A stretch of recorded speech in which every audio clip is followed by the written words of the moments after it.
Transcription हुआ था terminator तक। हरे कृष्ण कृष्ण कृष्ण हरे हरे, हरे राम राम राम हरे हरे। चलो। हरे कृष्ण। चलिए, ट्रांसक्रिप्शन हो गया था ना, तो हम लोग पढ़ लेते हैं अभी post transcriptional modification.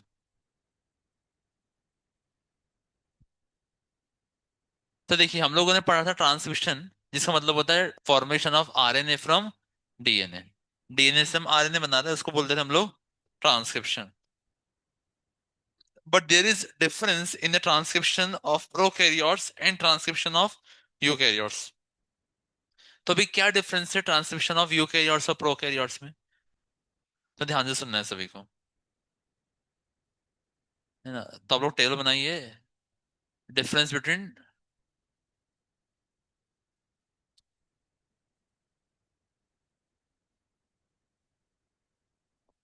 Transcription,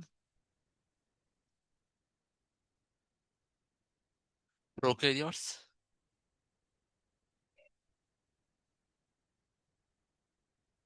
and transcription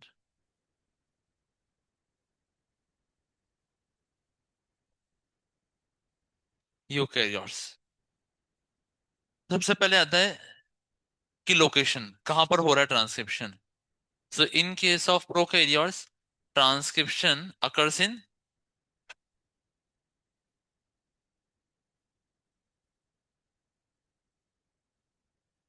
it takes place in cytoplasm, है ना? साइटोप्लाज्म में होता है। लेकिन इन केस ऑफ यूकैरियोट्स,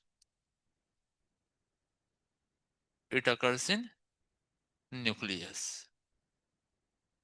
है ना? न्यूक्लियस के अंदर होता है, because eukaryotes have well developed well defined nucleus. दूसरा चीज, प्रोकैरियोट्स के अंदर जैसे ही ट्रांसक्रिप्शन में एमआरएनए बनता है, so even before the mRNA is not fully synthesised. ध्यान से सुनना बच्चों, प्रोकैरियोट्स में एमआरएनए पूरा बना नहीं है, और उसके पूरे नहीं बनने के पहले ही उसका ट्रांसलेशन चालू हो जाता है। So in case of prokaryotes, transcription and translation goes hand in hand together, means simultaneously. लेकिन in case of eukaryotes ऐसा नहीं है। इन यूकेरियोट्स में पहले एमआरएनए पूरा बनेगा न्यूक्लियस में, उसके बाद न्यूक्लियर पोर के थ्रू वो बाहर जाएगा साइटोप्लाज्म में, और फिर होगा क्या? Cyto translation. So in eukaryotes, transcription and translation, transcription और ट्रांसलेशन occurs simultaneously, है ना? एक साथ होता है। बट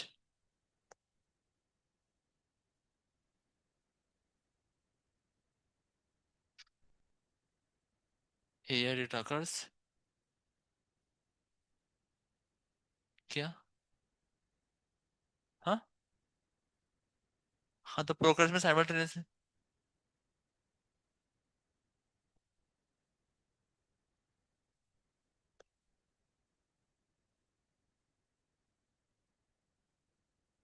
देखो, होता कैसे, ये सपोज आपका न्यूक्लियोइड है। न्यूक्लियोइड मतलब क्या है? Circular double standard DNA of prokaryotes. तो इसका एमआरएनए बनना शुरू हुआ, और वो एमआरएनए बनना जैसे शुरू हुआ, उसके ऊपर कौन लग जाएगा? Ribosome for translation. तो ट्रांसक्रिप्शन पूरा हुआ नहीं कि उससे पहले क्या चालू हो गया है? ट्रांसलेशन। किसके केस में? प्रोकैरियोट्स के केस में। क्यों? एक ही प्रोसेस कहाँ हो रही है?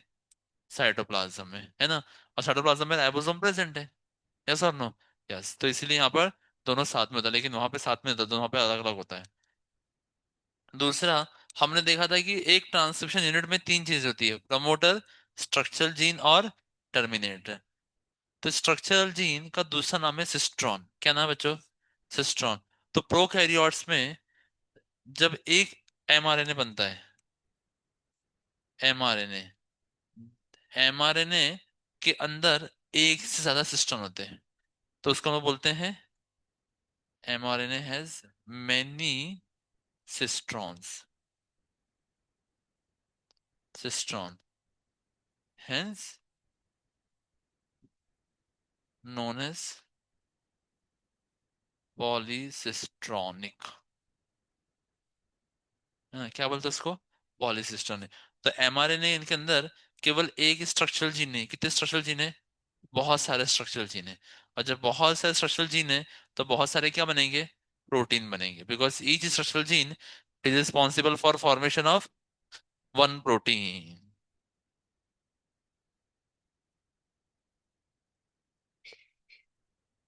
लेकिन in case of eukaryotes mRNA is monocistronic.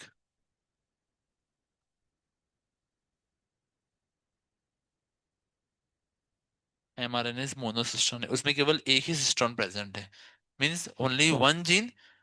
तो आपसे क्वेश्चन आएगा अभी कि a mRNA of prokaryotes can produce multiple proteins. Yes, but a mRNA of eukaryotes can produce multiple proteins. No. वो कितने प्रोटीन बनाएगा? केवल एक ही प्रोटीन बनाएगा। हाँ। अभी प्रोकैरियोट्स में ध्यान से सुनना है, ट्रांसक्रिप्शन में जो एमआरएनए बनता है, that mRNA can directly enter into translation. Why? Because the DNA of prokaryotes has only exons. They do not have introns. तो डीएनए के अंदर दो तरह के सीक्वेंस होते हैं, एक काम के सीक्वेंस और दूसरे जो काम के नहीं है। तो जो काम के सीक्वेंस नहीं है उनको बोलते हैं इंट्रॉन्स, और जो काम के उनको क्या बोलते हैं? एक्सॉन्स। तो इंट्रॉन्स और एक्सॉन्स दोनों का कॉम्बिनेशन कहाँ प्रेजेंट है? यूकैरियोट्स। तो यूकैरियोट्स के डीएनए से जब हमारा एमआरएनए बनता है तो उसको हम एमआरएनए नहीं बोलते, उसको एचएनआरएनए बोलते हैं। एचएनआरएनए क्या है? हेट्रोजेनस। हेट्रोजेनस समझते हैं आप लोग? मिक्सचर। आपने खिचड़ी खिचड़ी देखी है ना? तो खिचड़ी कैसा मिक्सचर है? हेट्रोजेनस, क्योंकि दाल भी चावल भी सब मिक्स हो गया।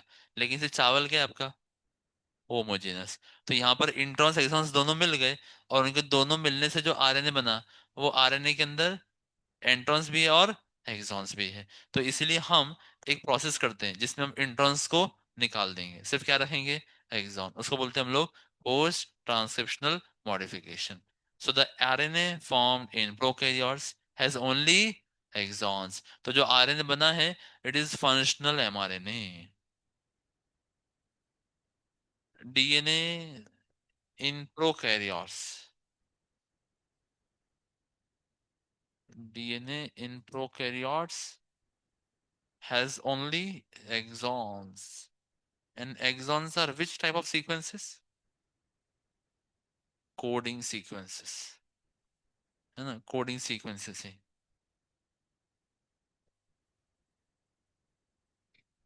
Due to which RNA is functional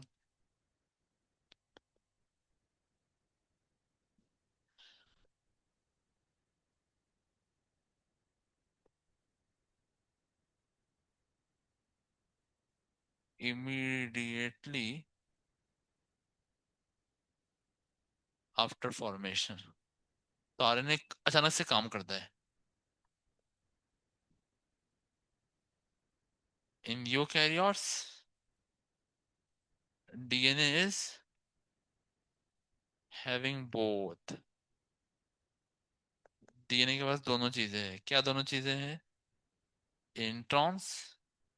Introns are non-coding sequences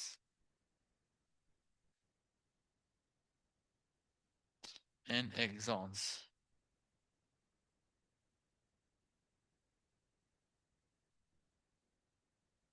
coding sequences. Hence, first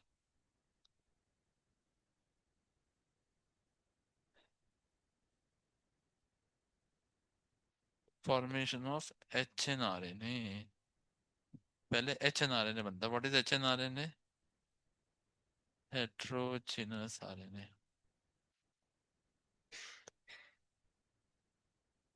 Heterogeneous RNA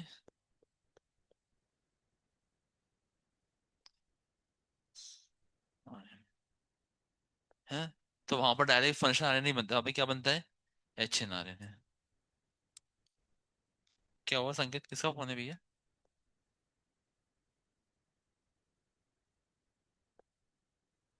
तो बताइए, पोस्ट ट्रांसक्रिप्शनल मॉडिफिकेशन कहाँ चाहिए, प्रोकैरियोट्स में यूकैरियोट्स में?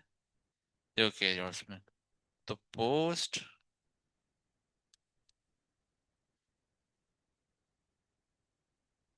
Transcriptional modifications are absent,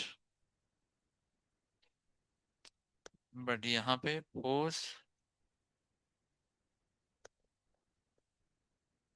are present. Bracket में लिखो, रिमूवल ऑफ इंट्रॉन्स, है ना, ताकि हम इंट्रॉन्स को रिमूव कर सके। Only exons should remain, introns should not remain.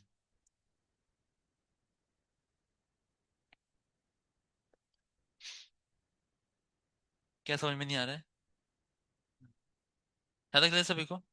अब आता है इंजाइम। तो प्रोकैरियोट्स में केवल एक ही इंजाइम है, आरएनए पॉलीमरेज, जो कि सारे तरह के आरएनए बनाता है, चाहे वो आरएनए हो, टीआरएनए हो, या फिर एमआरएनए। लेकिन in case of eukaryotes there are three RNA polymerase, RNA polymerase 1, RNA polymerase 2, RNA polymerase 3। So only one enzyme enzyme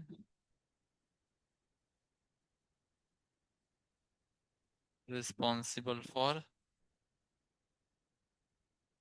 formation of all types of RNA.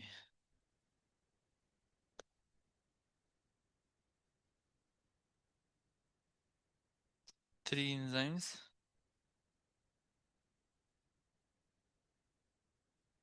for different RNA. लेकिन eukaryotes पे तीन enzymes है, RNA polymerase 1, RNA polymerase 2, RNA polymerase 3।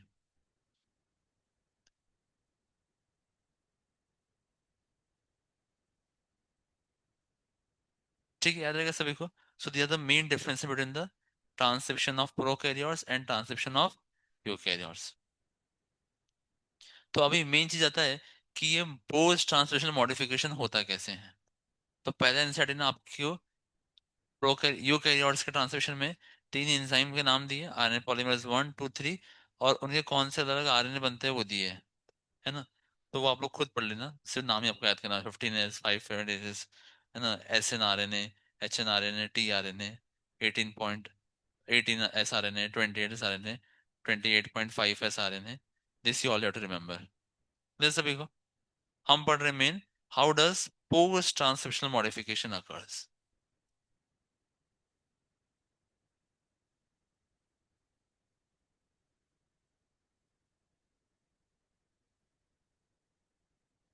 Post transcriptional modification,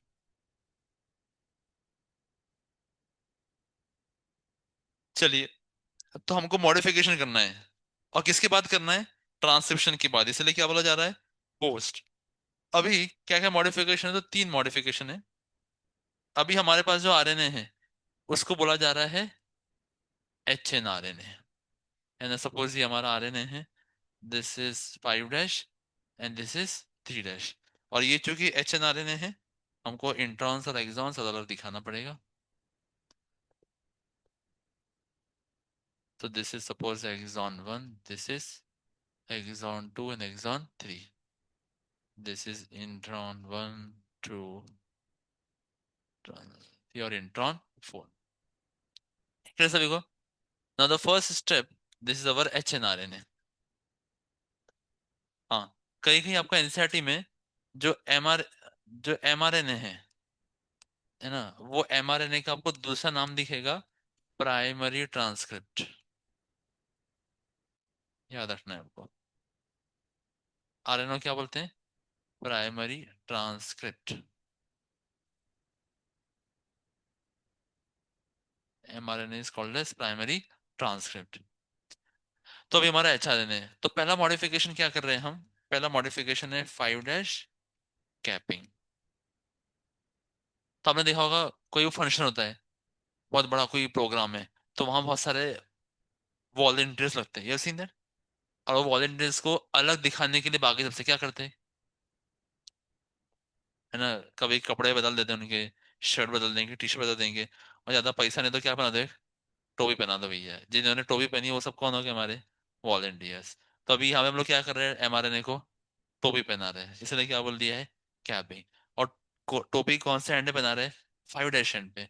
so why you want to do capping, capping इसलिए किया जा रहा है ताकि जब हमारा ये आरएनए न्यूक्लियस से बाहर जाएगा साइटोप्लाज्म में, तो वहां साइटोप्लाज्म में इसको आइडेंटिफाई करते आना चाहिए कि अच्छा ठीक है, जो राइबोसोम जिससे वो जुड़ने वाला है, that ribosome will be identify, अच्छा इतने सारा एमआरएनए में से ये एमआरएनए अभी बन के आया है न्यूक्लियस से, so I have to attach with that.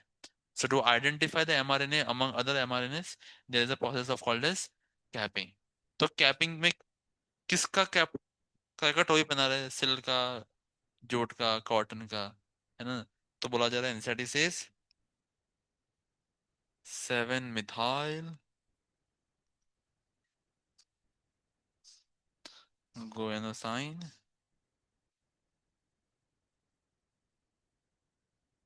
Triphosphate, this molecule is added at the 5' end। और ये मॉलिक्यूल ऐड करने के लिए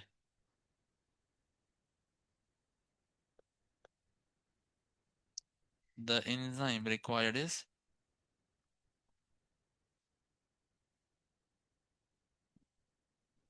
गुएनोसिल ट्रांसफरेज, है ना। कौन सा नाम चाहिए, guanosyl transferase. So then we have our enzyme,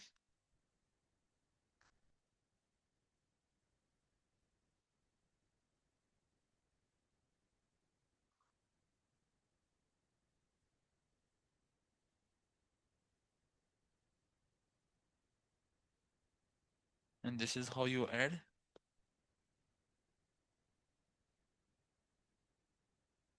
7 methyl guanosine triphosphate, 7 methyl MET methyl, G for guanosine and triphosphate। ये हमने कैप ऐड कर दिया, कहाँ ऐड कर दिया, कैप 5' पे। Now the next thing in post modification is your tailing। So we do 3' tailing। तो telling हम करते हैं। अब बताइए, बंदर को देखा आप लोगों ने, कितने लोगों ने बंदर देखा है, how many have seen monkeys? Very good। Now the monkeys have a tail, yes or no? Yes। Why do they need tail?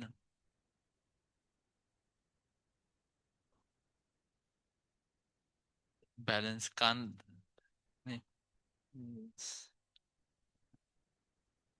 पेड़ पे चढ़ने, पेड़ लटकने के लिए, हाथ नहीं काम आएंगे लटकने में कुछ।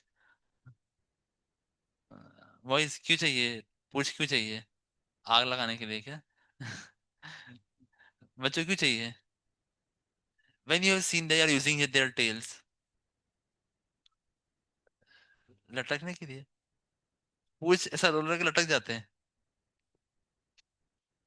एक हाथ पकड़ के। हाँ, you have seen when they sleep ना, सो पेड़ पे सो जाते हैं, देखे बंदर, बंदर पेड़ पे सो जाते हैं। So when they sleep they curl their tail around the branch of the tree। So when they are sleeping there may be some disturbance, yes or no?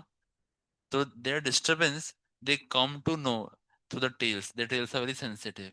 So anything which happens to the tree they immediately come to know कि अच्छा पेड़ में कुछ गड़बड़ हो रही है, फिर उनका नींद खुल जाता है। अलार्म सिस्टम तो वहाँ पे कुछ है नहीं कि भैया 5 बजे का अलार्म लगा के चल, but the tail is very sensitive, so they curl the tail around the branch। जैसे कुछ पेड़ को होता है तुरंत वो पूछ के तुमको समझ में आता है कि अच्छा कुछ तो गड़बड़ हो गया है। So tail is actually the defense mechanism। So here also we are adding a tail which is a defense mechanism। हाँ, अच्छा तो किसका टेल यूज किया जा रहा है यहाँ पे, so tail is of 200 to 300 NCERT has written adenine residues। हरे कृष्ण। Now, what is the meaning of residues? So these residues are nothing but nucleotide.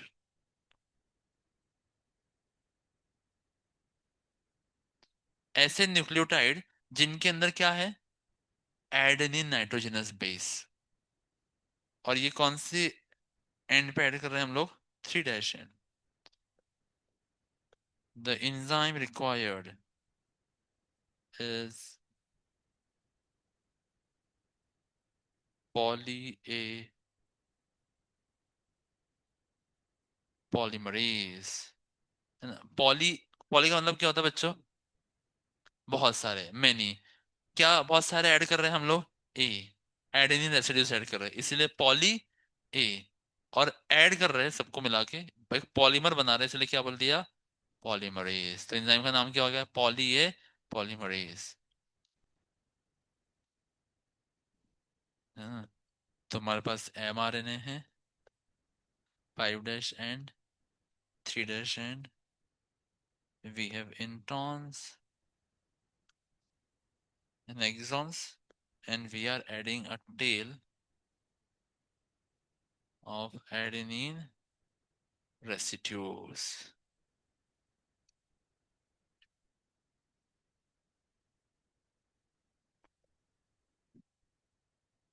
Clear लगा सभी को? So this is our second step of tailing. Tail add कर दिया हम लोगों ने।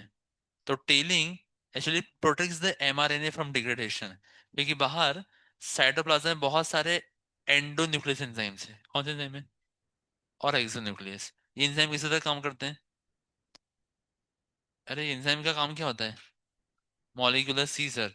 तो ये मॉलिक्यूलर सीजर्स हमारे एमआरएनए को डिग्रेड कर सकते हैं, लेकिन वो एमआरएनए डिग्रेड नहीं हो, उसके लिए हमारे पास क्या है, 200-300 adenine residues. Then the last step comes is कौन सा लास्ट स्टेप, स्प्लाइसिंग।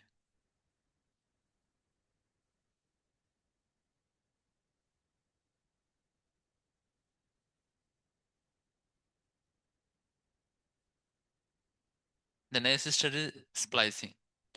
तो पहला था कैपिंग, दूसरा था टेलिंग, तीसरा क्या है, स्प्लाइसिंग। अब स्प्लाइसिंग में वी आर रिमूविंग इंट्रॉन्स।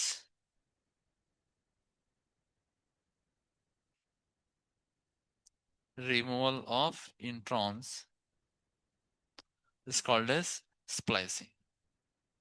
क्या है दादा शुभम भाई, हवा में जोक छोड़ा है क्या अभी किसी ने, फिर किस बात की हंसी आ रही है, कुछ तो हुआ है, तभी तो दिल खुश है। चलिए ध्यान से सुनना बच्चों। तो हमारे पास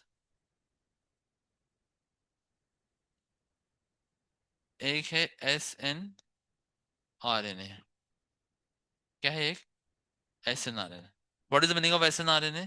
तो एनसीईआरटी से स्मॉल, हरे कृष्णा कृष्णा कृष्णा हरे हरे, हरे Ram Ram Ram Hare Hare. Small nuclear RNA, और दूसरा है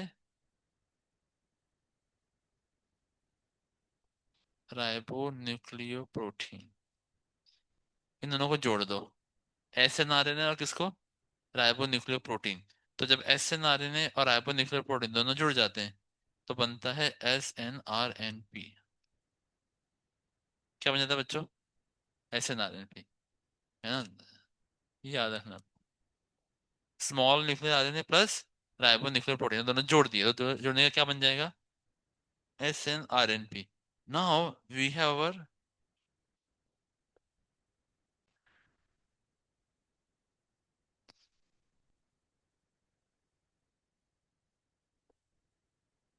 अरे sorry,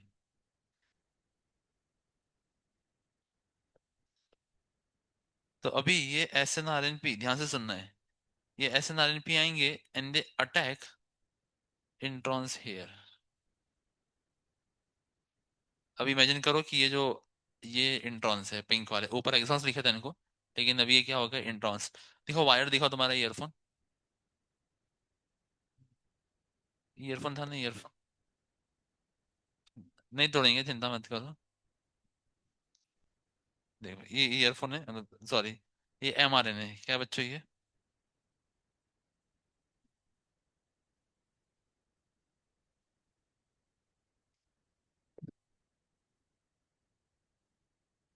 girls always like something which is very shiny. No problem. That is girls choice. तो suppose this is your mRNA. और ये एमआरएनए में जो इंट्रॉन्स है, ये इंट्रॉन्स के ये कॉर्नर्स पे आके अटैक किया है. किसने अटैक किया है? एसएनआरएनपी है ना. यहाँ पर, यहाँ पर, यहाँ पर. यहाँ पे कौन अटैक कर रहा है? एसएनआरएनपी. क्या है एसएनआरएनपी? स्मॉल न्यूक्लियर आरएनए और साथ में राइबो न्यूक्लियो प्रोटीन. तो यहाँ पे अटैक किया and it pulls the RNA towards inside. तो ऐसा कोई स्ट्रक्चर बनेगा आपका, है ना. तो ऐसा स्ट्रक्चर बनता है. और ऐसा स्ट्रक्चर बन के क्या कर देते हैं हम? कट कर देते हैं, है ना. पहले ऐसा था, उसको अंदर की तरफ पुल किया तो ऐसा स्ट्रक्चर बबल लाइक बना. And then you cut it. तो ये जो बबल लाइक स्ट्रक्चर बनता है, इसको हम बोलते हैं स्प्लाइसियोसोम्स. क्या बोलते हैं? स्प्लाइसियोसोम्स. Thank you. तो इधर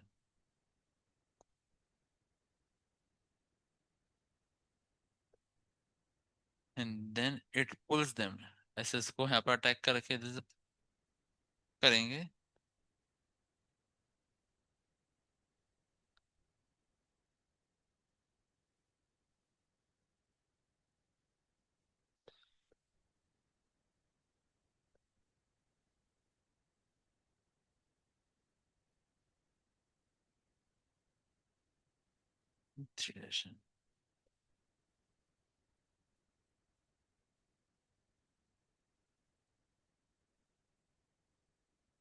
these are your spliceosomes, है ना.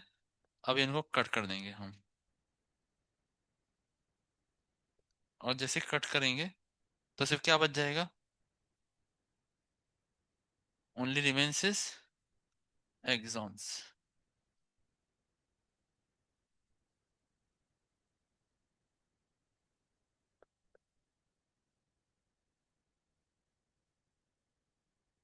है ना. These are your exons. अब बताइए, एक्सॉन्स को जोड़ने के लिए कौन सा एंजाइम आना चाहिए? हाँ, so now there will be which ligase, RNA ligase, DNA ligase? RNA ligase. तो आरएनए लाइगेस आएगा, इन सबको जोड़ेगा. और जैसे ही जोड़ देगा तो आपका बन जाएगा एमआरएनए.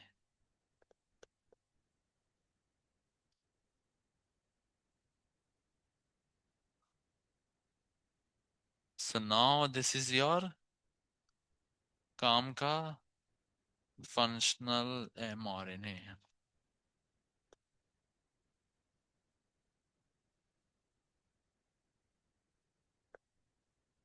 सर मैं सभी को.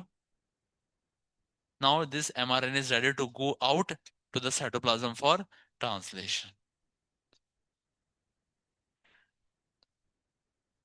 ठीक है, याद रहेगा सभी को. पढ़ ले आगे जेनेटिक कोड. हाँ. पेरेंट्स है. पीआई जाना है. किसको किसको? सिर्फ गर्ल्स को जाना है.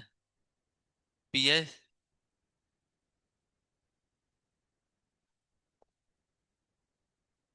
और आप लोगों को? बॉयज आप लोग भी पीआई जा रहे हैं?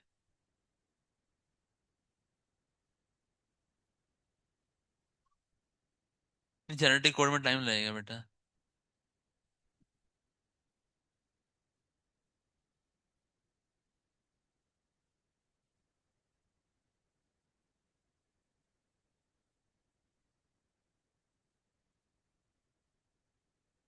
लेह कौन जाने रहा है? मनोज से ले जाएंगे क्या? तो मनोज सर को बाहर पूछ लेता हूँ ना.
चलो पढ़ ही लेते हैं, पता नहीं कब ट्रिप आएगी तुम्हारी। हाँ, पढ़ लेते हैं, क्या करेंगे।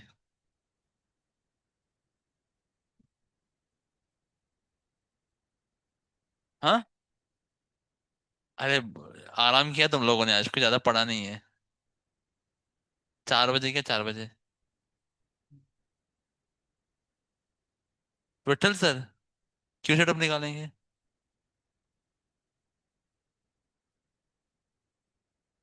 तो अभी गाड़ी नहीं तो कहाँ, सब गाड़ी बाहर ले गए। हाँ, कहाँ है तुम जाओगे? हाँ नहीं तो। चलो हम पढ़ लेते हैं।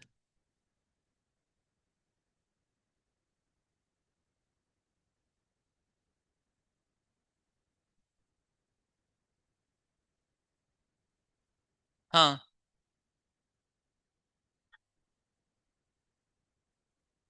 ये बेटा जेनेटिक कोड में और छोटा क्या आएगा?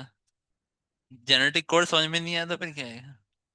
नहीं, जल्दी जल्दी कुछ नहीं करना है, बहुत आराम से पढ़ाना है। अगर मुझे फास्ट पढ़ाना होता ना, अभी तक प्रिंसिपल्स, मॉलिक्यूलर इवोल्यूशन तीनों हो चुका होता। पता है इन लोगों को, अभी तक इवोल्यूशन भी हो जाता। 4 महीने तो दोबारा से 10 पढ़ा देता हूँ मैं कभी कभी। चलिए, जेनेटिक कोड, बहुत ध्यान से सुनना बच्चों। Now what is the meaning of code? जैसे आपको आता है पास कोड, आता है ना पास कोड, टैब को खोलने के लिए आता है ना पास कोड। वाईफाई है तो वाईफाई को कनेक्ट करना है, तो आपको हॉटस्पॉट को कनेक्ट करना है, तो you need some code. Yes और no? Yes. So code helps you to know something which you are not visibly able to see, or to connect something, to understand something, वो आपका code हो जाता है। यहाँ पर आ जा रहा है जेनेटिक कोड, क्या बोल रहे हैं? Genetic code. तो डीएनए आपको कुछ बोलना चाह रहा है, लेकिन आप उसको समझ नहीं पा रहे हो, तो आपके लिए क्या हो गया, वो कोड हो गया है। तो genetic code, what genes are trying to tell you, and that you have to understand. तो साइंटिस्ट लोगों ने पता किया कि अच्छा ये जीन्स जो बोलना चाह रहा है, वो कोड लैंग्वेज क्या है एक्चुअल में। तो जैसे आप लोगों को इंग्लिश आता है होपफुली, तो तो इंग्लिश में बताइए बच्चों, कितने अल्फाबेट्स होते हैं? Very good. And how many letters? 6 letters. 26 alphabets, how many letters? 26। What is the difference between alphabets and letters?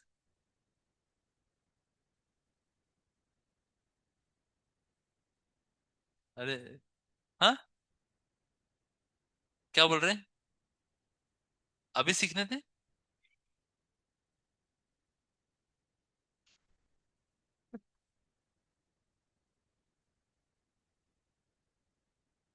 कच्चे को भी बोलूंगा नहीं मैं, it will very raw to all of you. नहीं, मटका अगर मटका अगर कच्चा होता तो क्या करते मटके को? हाँ, you have to fire yourself. Heat is needed, heat, अग्नि की जरूरत है पक्का होने के लिए।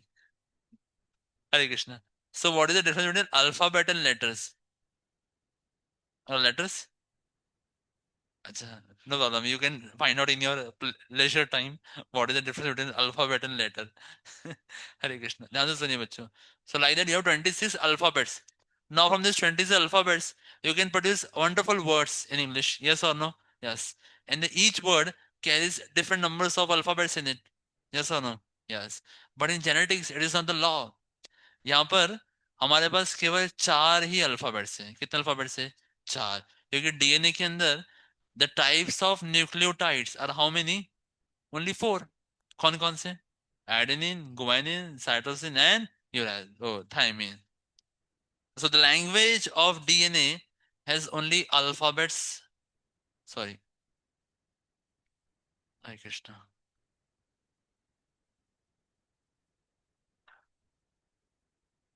It has alphabets, how many? Only 4। And scientist say कि ठीक है, the purpose of genetic code is, आप बताइए, हमने पढ़ा था सेंट्रल डोग्मा, पढ़ा था कि नहीं पढ़ा था? याद करो बच्चों, क्या था सेंट्रल डोग्मा? डीएनए से आरएनए, आरएनए से, हाँ, प्रोटीन, है ना? तो अल्टीमेटली हमारा मेन उद्देश्य क्या है? Protein, the whole purpose of this chapter is to produce protein. तो अभी हमको प्रोटीन बनाना है। आप लोगों से क्वेश्चन है, protein is a polymer of, very good, it is a heteropolymer और homopolymer, very good, heteropolymer. What is the meaning of heteropolymer? Yes, there are different types of amino acids in a protein. तो जब ये protein amino acid से मिलके बना है, तो हमको प्रोटीन बनाते समय पता कैसे चलता है कि मुझे पहले ये अमीनो एसिड ऐड करना है, फिर दूसरा अमीनो एसिड ऐड करना है। So there is a particular specific sequence of amino acid for a protein to be functional. नहीं तो हमने देखा लास्ट चैप्टर में, अगर किसी का ये सीक्वेंस ऑफ प्रोटीन गड़बड़ हो गया तो बीमारी होती है कि नहीं होती है? होती है। कौन सी बीमारी हुई थी? Very good, sickle cell anaemia. छठवें स्टेज पे, छठवें नंबर पे कौन आ रहा था? हाँ? नहीं, ग्लूटामिक एसिड। लेकिन वो ग्लूटामिक एसिड की जगह पोजीशन चेंज है, कौन आ जाए? वेलिन। तो गड़बड़ हो जाएगी नहीं हो जाएगी? बहुत गड़बड़ हो जाएगी। आदमी मर भी सकता है, मर सकता नहीं, मर सकता है? यस। तो ये sequence of amino acid is very very specific for each protein to functional normally. लेकिन ये पता कैसे चलता है? How how it is decided कि पहले ये अमीनो एसिड आएगा, बाद में दूसरा आएगा? Of course there is a code language for that. तो वो जेनेटिक कोड लैंग्वेज प्रेजेंट है एमआरएनए में। कहाँ प्रेजेंट है? आप पढ़ेंगे NCERT says DNA dictates and RNA represents. Translation के एंडिंग में लिखा है डीएनए, सर, हाँ, DNA dictates and RNA represents. DNA dictate कर रहा है और आरएनए क्या कर रहा है? उसको रिप्रेजेंट कर रहा है। तो डीएनए में कुछ लैंग्वेज है, लेकिन वो लैंग्वेज को ट्रांसफर, है ना, ट्रांसफर किसने किया उसको? एमआरएनए। डीएनए तो अंदर बैठा है न्यूक्लियस के, लेकिन उसकी भाषा को, उसकी आवाज को बाहर आके जोर जोर से चिल्लाए, कौन बोल रहा है? आरएनए। जैसे मैं बोल रहा हूँ, लेकिन मैं इतना जोर से नहीं, मैं जितना आपको जोर से सुनाई दे रहा है, जोर से कौन बोल रहा है? Speaker. So I'm like DNA saying something, but this box is amplifier is like RNA, which is louding and loudly shouting what I want to say. Yes or no? Yes. तो अभी यहाँ पर क्वेश्चन आता है कि अच्छा DNA बोल रहा है, तो डीएनए की भाषा कौन सी है और कितने अल्फाबेट है? तो हमने देख लिया कितने अल्फाबेट है, चार। और हमारे पास वर्ड्स फिक्स हैं। वर्ड्स क्या है? फिक्स। कितने वर्ड्स है? तो बोले इन चार अल्फाबेट से आपको मिनिमम वर्ड्स बनाने हैं कितने? 20। क्यों? क्योंकि हमको डीएनए से, एमआरएनए की मदद से अमाइनो एसिड्स का सीक्वेंस पता करना है। और अमाइनो एसिड्स कितने होते हैं? 20। मेजोरिटी जो हमारे प्रोटीन बनाने की जरूरत है वो कितने हैं? 20। So the letters, sorry, the words from those alphabet should be how many? 20। Now, now question comes कि अच्छा, अगर चार ही अल्फाबेट हैं, तो अगर मैं एक वर्ड के अंदर केवल दो अल्फाबेट रखूं, कितने अल्फाबेट? दो अल्फाबेट। टोटल अल्फाबेट कितने मेरे पास? चार। तो टोटल नंबर ऑफ वर्ड्स कितने बनेंगे? तो क्या करना है? बहुत आसान है, 4 की पावर 2। यस और नो? हमारे पास अल्फाबेट कौन से ए जी टी और सी? ए जी, टी जी, ए सी, सी टी। और क्या बनेगा कॉम्बिनेशन? ए टी और बनेगा, अलग अलग बनते हैं जैसे परमुटेशन कॉम्बिनेशन। तो कितने बनेंगे? 16। कितने बन जाएंगे? बनेंगे ना, ए टी फिर टी ए, फिर ए जी फिर जी, ऐसे बनते जाएंगे ना। हाँ। नहीं नहीं, ऐसा सही होता है। एट, ये एक लेटर है, मतलब एक वर्ड है, फिर ये कर दो, अलग हो जाएगा ना। तो ऐसे हमारे पास अगर एक वर्ड में कितने अल्फाबेट से दो, तो कितने वर्ड्स बन रहे हैं? 16। हाँ, अगर केवल एक ही रखो, एक वर्ड में एक अल्फाबेट, तो कितने बनेंगे? चार ही बनेंगे। तो क्या ये सफिशिएंट है हमारे वर्ड्स के लिए? नहीं, हमको कितना चाहिए? 20। तो बोले फिर क्या करो, एक में कितने कर दो? तीन। तो चार का तीन किया तो कितना आंसर आ जाएगा? 64। कितना आ गया? 64। तो ये सब मगजमारी कौन से साइंटिस्ट ने की? गैमो।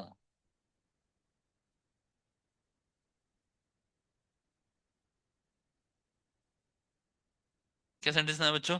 जॉर्ज गैमो। तो जॉर्ज गैमो नाम का साइंटिस्ट था, उसने बोला कि भैया हमारे जेनेटिक कोड है, और ये कोड्स प्रेजेंट है किसके फॉर्म में? ट्रिपल एच के फॉर्म में। किसके फॉर्म में? Triplet. What is triplet? That each code has how many amino amino, how many nucleotides? Three. कितने न्यूक्लियोटाइड्स है बच्चों? थ्री। तो 64 क्या सफिशिएंट है 20 के लिए? More than sufficient. चाहिए 20, बोले कितने के? 64। ट्रिपल हो गया है ना। आपको किस 20 रुपए चाहिए थे, किसी ने 60 रुपए दे दिया, अच्छा है ना? फायदा कि नहीं फायदा है? बहुत फायदा है, वेरी गुड। बिरयानी आ जाती है आप लोगों की? नहीं, महंगी आती है बिरयानी। क्यों शुभम? कितने की आती है बिरयानी? बिरयानी कितने की आती है? छोड़ दिया क्या? My God. चलिए सर, मैं सभी को ना, लेकिन अभी क्वेश्चन आता है कि ये जो ट्रिपलेट के फॉर्म में जेनेटिक कोड है, तो कौन सा कोड कौन से अमाइनो एसिड के लिए कोड करता है?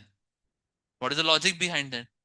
कि कौन सा कॉम्बिनेशन इन तीनों में से ए जी यू बना दिया, टी जी ए बना दिया, तो अभी ये किसके लिए कोड करते हैं? तो वहां पे एक साइंटिस्ट है जिसका नाम क्या है? निरनबर्ग मिथाई।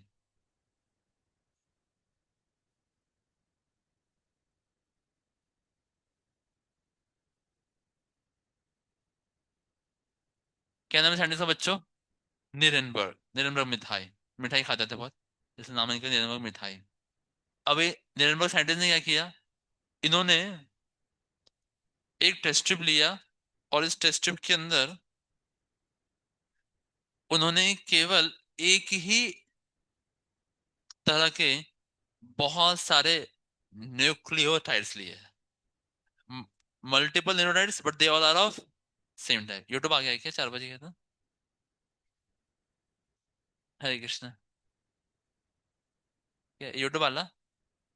यूट्यूब आया ना? गया ही नहीं मतलब कि, अच्छा। अच्छा, वाह। बच्चे हमारे एडवांस हो गए। चलिए, so we have nucleotides containing uracil. क्या न्यूक्लियोटाइड्स में? Very good. तो अभी यहाँ पर एक एंजाइम इंट्रोड्यूस हुआ, ध्यान से सुनना बच्चों। एक enzyme which is template independent enzyme. Voice, Hare Krishna. So there is an enzyme which is template independent, ध्यान से सुनना बच्चों। Now what is the meaning of template independent? अभी आप लोग देखिए, इसके पहले हमने ट्रांसलेशन पढ़ा, उसके पहले हमने रेप्लिकेशन पढ़ा। रेप्लिकेशन में कौन सा एंजाइम चाहिए था? अरे, पूरा नाम बोलो बेटा। डीएनए डिपेंडेंट आरएनए नहीं, डीएनए पॉलीमरेज। रेप्लिकेशन में कौन चाहिए? DNA dependent. फिर ट्रांसक्रिप्शन में कौन चाहिए? देखो, सारे एंजाइम के अंदर डिपेंडेंट लिखा है, लिखा है नहीं लिखा है? मतलब वो एंजाइम क्या इंडिपेंडेंट है क्या? डिपेंडेंट है। किसके ऊपर डिपेंडेंट है? टेम्पलेट के ऊपर। और डीएनए क्या है? टेम्पलेट है ना। मोल्ड के ऊपर डिपेंडेंट है। एमआरएनए क्या बिना डीएनए के बनेगा क्या? क्या नया डीएनए पुराने डीएनए के बिना बनेगा क्या? नहीं। तो एक टेम्पलेट चाहिए, बिना टेम्पलेट के नया डीएनए बनेगा? नहीं।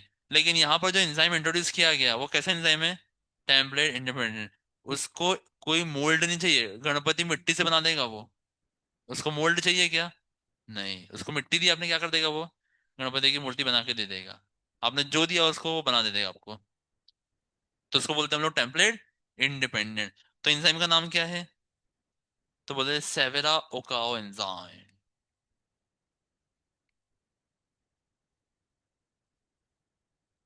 का एंजाइम? सेवेरा ओकाओ एंजाइम। तो ये सेवेरा ओकाओ एंजाइम इसमें डाला गया, इसमें डाला गया टेस्ट ट्यूब में। जैसे ही सेवेरा ओकाओ एंजाइम दिया, उसने तुरंत आरएनए बना दिया। क्या बना दिया तुरंत उसने? आरएनए। और ये आरएनए जो बनाया, उस आरएनए के अंदर केवल एक ही टाइप का सीक्वेंस था। क्या था? केवल you you you you you you you you you you you you and only you. क्या है पूरा एमआरएनए में? Only you.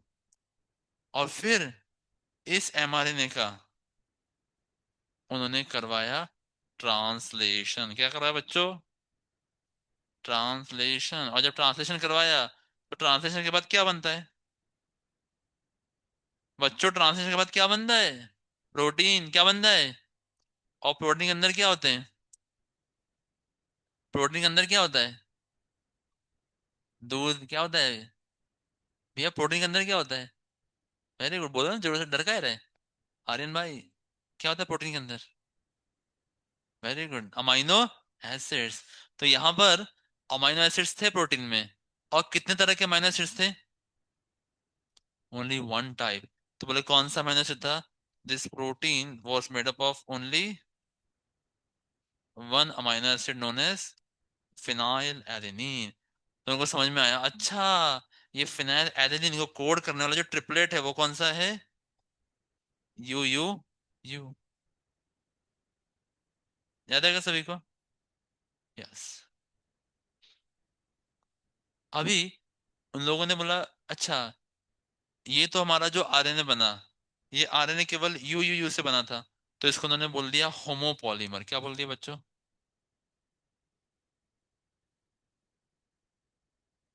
होमो मतलब क्या होता है? सेम।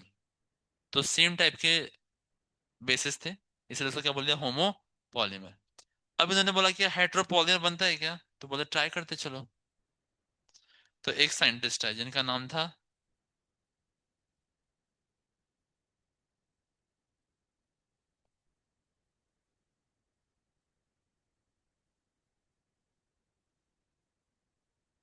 हरगोबिंद खुराना।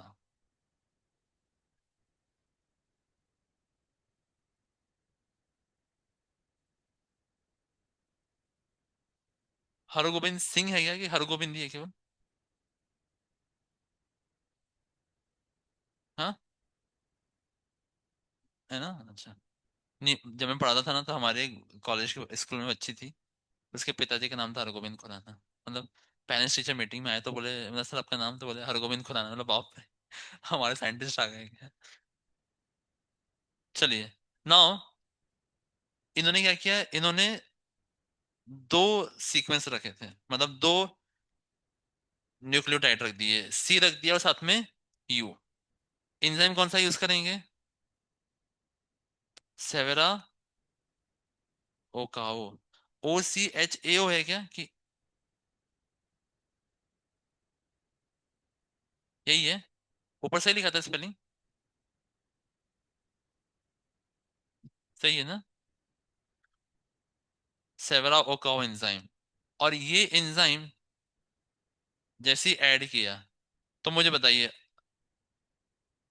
अब जो बनेगा mRNA, वो mRNA में क्या रहेगा? CU, NCU। The mRNA was having only C and U। और इसका जब ट्रांसलेशन करवाया, the translation of this resulted in the formation of protein। और इस प्रोटीन के अंदर दो तरह के अमीनो एसिड थे, जहां तक मुझे याद है, CUC और UCU। तो CUC gives you leucine and UCU gives you serine। ऐसा है क्या? देखो टेबल में, देखो टेबल में। हाँ, UCU सेरिन है ना? तो प्रोटीन के अंदर मतलब दो तरह के amino acid.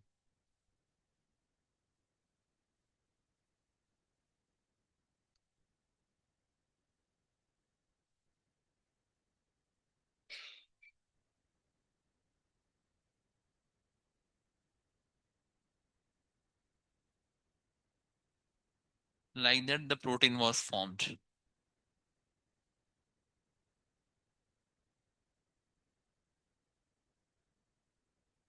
Leucine and serine. तो उनको समझ में आ गया, अच्छा ल्यूसिन के लिए CUC कोड है और सेरिन के लिए UCU कोड है। तो यहाँ पे जो बताइए, यहाँ पे जो mRNA बना वो होमोपॉलीमर है हेट्रोपॉलीमर है? हाँ, हियर इट इज हेट्रोपॉलीमर। याद हो जाएगा सभी को? लिख ले सभी ने। नाउ कम्स कि अच्छा ये 64 जो कोडॉन्स थे, तो उन्होंने ऐसे एक्सपेरिमेंट कर करके 64 कोडॉन्स जी किसके लिए कोड करते हो पता किया। So they found out that out of 64, 61 codons code for amino acid, whereas 3 codons does not code for any amino acid, and they are called as stop codons. Stop stop. तो तीन codons कैसे हैं? Stop कौन कौन से? UGA, UAA and UAG। कौन तीन तीन है? UGA, UAG and UAA। UAG, UGA और UAA। एम्बर, ओपाल एंड ओकरे। वो क्या नाम है? एम्बर, ओपाल एंड ओकरे। पोखरे नहीं। नागिन।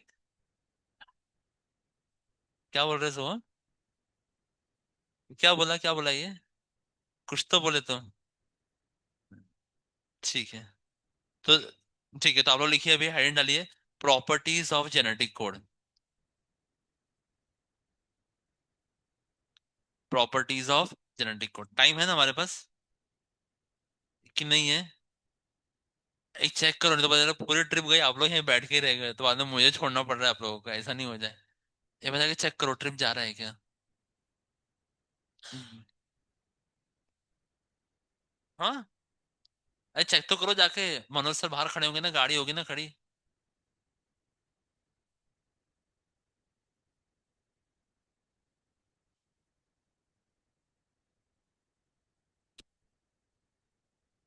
जाओ ना, एक आदमी देख के आओ, श्रावणी बहन जाओ। आर्यन जाओ, देखो बेटा।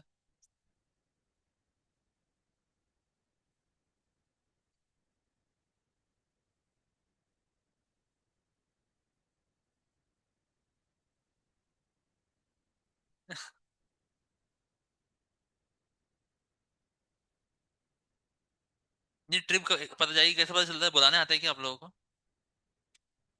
बुलाने नहीं आते?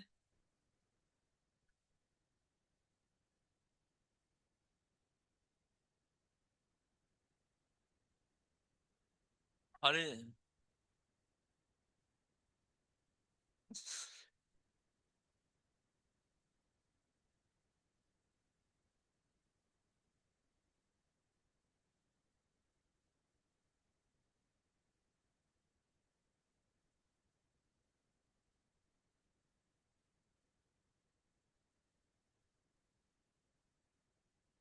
कहा साल आर्यन क्या हुआ? हाँ। बस नहीं आई ना अभी तक के? टाइम लगेगा। एक भी बस नहीं थी, दोनों बस नहीं थी? एक बस नहीं थी, दो बस नहीं थी? अभी तो बोले बस नहीं थी, बोले 5 मिनट में आ रही है। हाँ।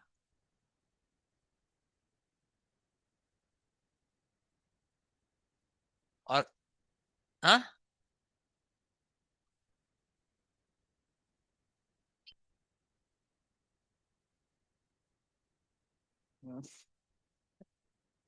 लड़ों की बस आई है क्या? 11 है ना? अरे तुम 11वीं में थोड़ी हो, 11वीं वाले जा रहे हैं अभी। आ गई क्या?